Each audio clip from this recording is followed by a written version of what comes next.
नमस्कार, मैं शिक्षा मिश्रा मध्य प्रदेश के सुप्रभात न्यूज में आपका स्वागत करती हूँ।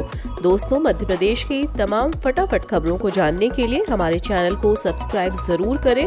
साथ ही कमेंट सेक्शन में जरूर बताएं कि आप मध्य प्रदेश के किस जिले से हमारे न्यूज को देख रहे हैं। तो चलिए शुरू करते हैं खबरों को, जानते हैं आज के मुख्य समाचार। युवाओं के लिए अच्छी खबर, 3 चरणों में भरे जाएंगे तृतीय श्रेणी की 31,000 से अधिक पद, मिलेगा लाभ।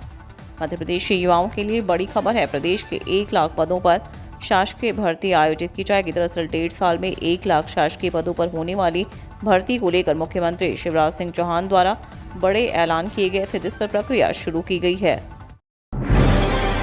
शिवराज सरकार की स्वामी विवेकानंद करियर मार्गदर्शन योजना बन रही वरदान, छात्रों को हो रहा लाभ।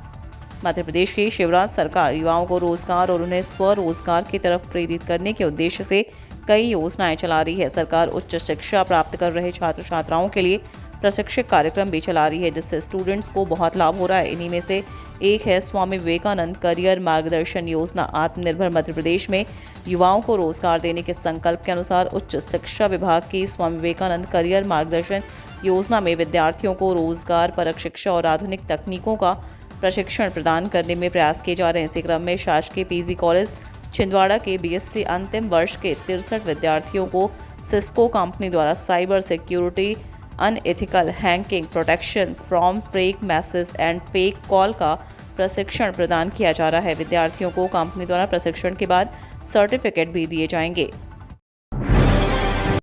पीएससी ने घोषित किया अभियांत्रिकी सेवा परीक्षा का परिणाम।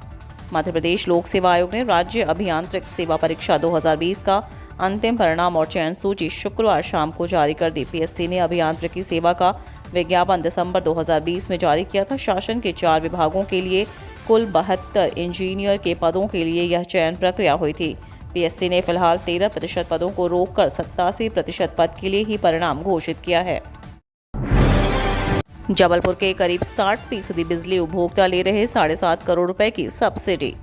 घरेलू बिजली को जलाने वाले छोटे उपभोक्ताओं को सरकार की तरफ से अटल गृह ज्योति योजना के तहत लाभ दिया जा रहा है। योजना के तहत जबलपुर शहर में 60% उपभोक्ता सब्सिडी का लाभ ले रहे हैं। इन्हें लगभग 7.5 करोड़ की सब्सिडी मिल रही है।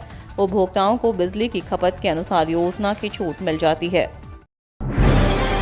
कर्मचारियों के खाते में भेजी गई राशि इस तरह करें चेक, 81,000 रुपए तक का मिलेगा लाभ।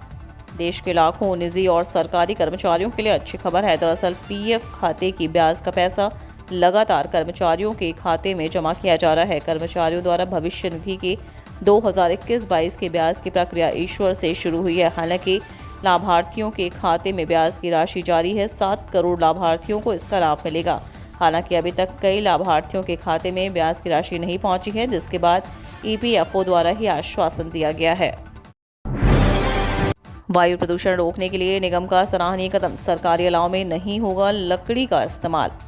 इंदौर स्वच्छता के मामले में तो देश का नंबर 1 शहर है, लेकिन वायु प्रदूषण के मामले में यहाँ की हालत बहुत ही खस्ता है। शहर का प्रशासनिक केमान लगातार प्रदूषण के स्तर को नियंत्रण में रखने की कोशिश में जुटा हुआ है। शहर के होटलों में तंदूरी में रोटी बनाना जहां बंद करवा दिया गया, वहीं नगर निगम अब खुद भी प्रदूषण रोकने के लिए कदम उठाने जा रहा है। इस कड़ी में अब ठंड में शहर में जलाए जाने वाले सरकारी अलाव में लकड़ी का इस्तेमाल नहीं किया जाएगा। यहां बिजली से अलाव की व्यवस्था की जाएगी। सरकारी अस्पताल के अधीक्षक की किया जारी। मध्य प्रदेश मानव अधिकार आयोग ने एक मामले में संज्ञान लिया है। आयोग के सदस्य मनोहर ममतानी एवं राजीव कुमार टंडन ने संज्ञान लेकर संबंधित विभागाधिकारियों से समय सीमा में जवाब मांगा है। पोस्ट ऑफिस की यह स्कीम देगी शानदार मुनाफा, मिलेगा 34 लाख का रिटर्न, 50 रुपए से शुरू करें निवेश। इंडिया पोस्ट कई शानदार योजनाओं की सुविधा देता है। ये स्कीम न सिर्फ अच्छा खासा रिटर्न देते बल्कि कई अन्य सुविधाएं भी देते हैं। यदि आप भी इस तरह की योजना की तलाश कर रहे हैं तो आपके बेस्ट ग्राम सुरक्षा स्कीम अच्छा ऑप्शन बन सकता है। यह स्कीम सुरक्षित होने के साथ साथ मुनाफा देने वाली भी होती है। इस योजना का लाभ 19 से 55 साल की आयु के बीच कोई भी भारतीय नागरिक उठा सकता है। सीएम शिवराज ने गुजरात में पूछा केम छो, प्रधानमंत्री नरेंद्र मोदी को बताया कल्पवृक्ष। सीएम शिवराज सिंह चौहान आज गुजरात में है। वे यहां मांडवी, अबडासा, मोरबी और भावनगर पश्चिम विधानसभाओं में बीजेपी प्रत्याशियों के समर्थन में आयोजित जनसभाओं को संबोधित कर रहे हैं। यहां उन्होंने एक बार फिर प्रधानमंत्री नरेंद्र मोदी को भगवान का अवतार बताया। साथ ही कहा कि विकल्प वृक्ष है, जो मांगो वही मिलेगा। इस मौके पर सीएम शिवराज ने वहां मौजूद लोगों से गुजराती में पूछा, केम छो। बंद हुआ ट्विटर का दफ्तर, एलन मस्क ने शेयर की ट्विटर के कब्र की तस्वीर। ट्विटर और एलन मस्क की कहानी की रोचकता दिन प्रतिदिन बढ़ती जा रही है। उसके द्वारा ट्विटर की कब्र की तस्वीर शेयर करने के बाद से ही ट्विटर पर #RIP ट्विटर ट्रेंड हो रहा है। ट्विटर की कमान संभालने के बाद मस्क द्वारा ट्विटर में बदलाव किए जा रहे थे, जिससे कर्मचारियों पर बोझ लगातार बढ़ता जा रहा है। ऐसे में ट्विटर ने अपने कर्मचारियों को बताया कि वह अपने दफ्तरों को तत्काल प्रभाव से कुछ समय के लिए बंद करने जा रहा है। क्रूड ऑयल में बड़ी गिरावट, एमपी में महंगा हुआ पेट्रोल डीजल, इतने बढ़ गए दाम, जाने आज का ताज़ा भाव। इंटरनेशनल मार्केट कच्चे तेल की कीमतों में राहत देखी जा रही है। आज सुबह क्रूड ऑयल की कीमतों में भारी गिरावट आई है। ब्रेंट क्रूड गिरावट के साथ $89.78 प्रति बैरल और WTI $82.12 प्रति बैरल तक पहुंच चुका है। बावजूद इसके देश के महानगरों में पेट्रोल और डीजल की कीमतों में कोई बदलाव नहीं हुए हैं। मध्य प्रदेश में आज फ्यूल की कीमतों में उछाल देखा गया। मध्य प्रदेश हाईकोर्ट का बड़ा आदेश, अंतर्जातीय विवाह पर ना की जाए कार्रवाई।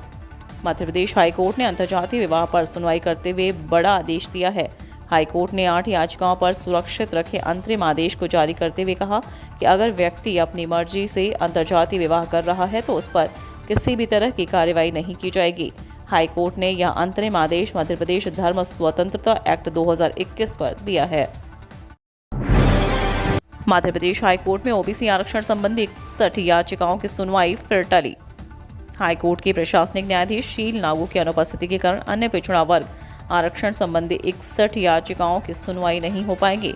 उल्लेखनीय है कि इन मामलों में राज्य शासन की ओर से ओबीसी का पक्ष रखने के लिए नियुक्त किए गए विशेष अधिवक्ता रामेश्वर सिंह ठाकुर व विनायक प्रसाद शाह के निवेदन पर पूर्व में इस मामले की सुनवाई न्यायाधीश शील नागू व न्यायमूर्ति वीरेंद्र सिंह की विशेष बेंच के समक्ष शुक्रवार 18 नवंबर को निर्धारित की गई थी, लेकिन विशेष बेंच के न्यायमूर्ति शील नागू के शुक्रवार को अवकाश पर होने के कारण सुनवाई नहीं हो पाई।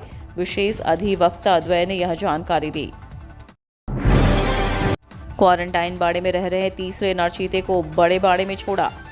क्वारंटाइन बाड़े में रह रहे 6 चीतों में से एक नर चीते को शुक्रवार को बड़े बाड़े में छोड़ दिया गया। चीता टास्क फोर्स के सदस्य PCCF JS चौहान ने शुक्रवार को कूनो नेशनल पार्क में बनाए गए बड़े बाड़े की तैयारी को देखने के बाद छोड़ा। इस दौरान उनके साथ CCF उत्तम कुमार शर्मा, DFO PK वर्मा मौजूद रहे। कूनो नेशनल पार्क में छोड़े हुए चीतों को 2 महीने से अधिक बीत गए हैं। क्वारंटाइन बाड़े में छोड़े गए 8 में से 2 चीतों को 5 नवंबर को ही बड़े बाड़े में छोड़ दिया गया था।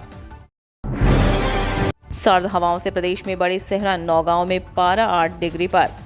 पश्चिमी विक्षोभ के आगे बढ़ने के साथ ही हवाओं का रुख उत्तरी हो गया। मौसम वैज्ञानिकों के मुताबिक उत्तर भारत के पहाड़ी क्षेत्रों में न्यूनतम तापमान कम हो गया है। वहां से आ रही सर्द हवाओं के असर से मध्य प्रदेश में दिन रात के तापमान में गिरावट होने लगी। बीते दिन मध्य प्रदेश के अधिकतर जिलों में रात के तापमान में गिरावट दर्ज की गई। मध्य प्रदेश में सबसे कम 8 डिग्री सेल्सियस तापमान नौगांव में दर्ज किया गया। यह देश के मैदानी इलाकों में चौथा सबसे कम तापमान वाला शहर रहा। राजधानी में भी न्यूनतम तापमान गुरुवार के मुकाबले 3.8 डिग्री सेल्सियस की कमी रिकॉर्ड की गई। अभी 2 दिन तक मौसम का मिजाज इसी तरह बना रहने की संभावना है। उसके बाद रात के तापमान में और गिरावट होने की संभावना है।